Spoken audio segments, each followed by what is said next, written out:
recommend you do? Well, it depends on what you're willing to do. I mean, my greatest recommendation would be abandon all and hide in a cave for 10 years. That probably would be my most generous and heartfelt recommendation, but you're not going to do that. So, well, first and foremost, I always said, all of you after this, and I mean this, go and look at what you've already done that you refused to look at while you were doing it. Now think about this. It's like you're at a party and somebody gives you a needle filled with a dark greenish looking substance and say, shoot up this man. And you go, yeah, of course. No, I mean, you at least go, well, I don't know, what is it? What does it do? You might even look at him. Have you turned into a lizard yet? No, okay, maybe I'll do it. No, you haven't even done that. You just downloaded it and pressed accept. You're smart people. I know you are, else you would not be in this room. And yet, you have done this. You have done this, all of you. So, stop doing it. Today, it can't take more than 20 seconds to read 20 bullets. It can't. I know you're good readers because you're coders. Or you know coders who can read it for you. So, it doesn't matter. Do it. You're going to be shocked. Shocked.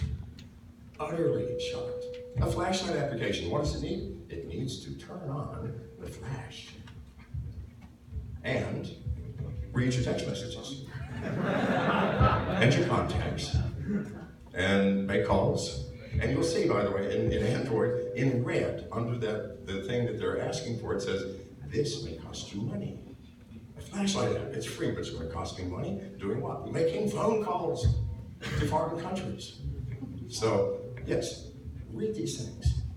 Ask yourself, isn't that odd? And if it is odd, then what the hell is happening? When they say, we are going to send this information to a third party, which we refuse to name because we don't legally have to. So we're going to give it to somebody. Duh, what does that mean? Well, let's get real. We have brains. What it means is you are being spied on. And what they are learning about you is being sold to somebody else. How do you think they're making this money?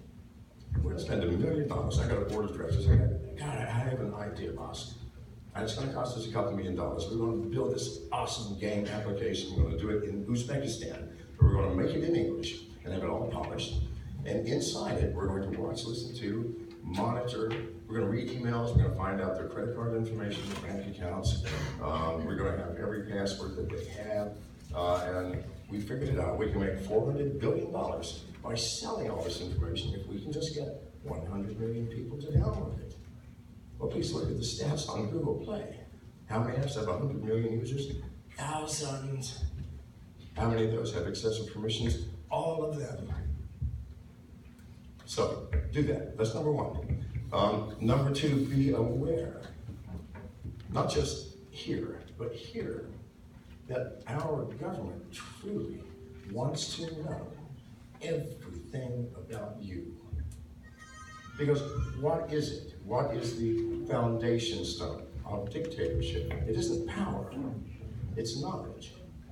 If every dictator knew everything about every person, every citizen, then what would happen? They would have absolute control.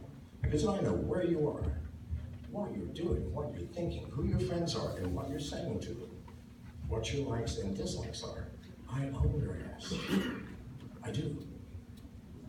And this is what our government is trying to do in an insidious fashion, which perhaps even they do not understand the implications of.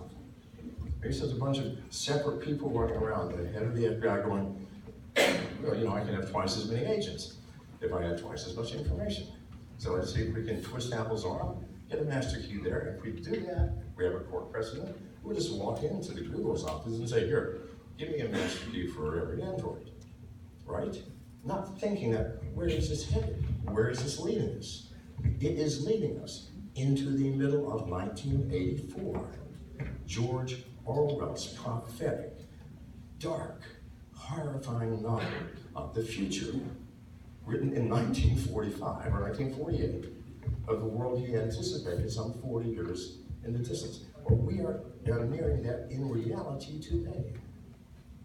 A world where nothing was unknown. And if everything is known, you then get to create the truth, do you not?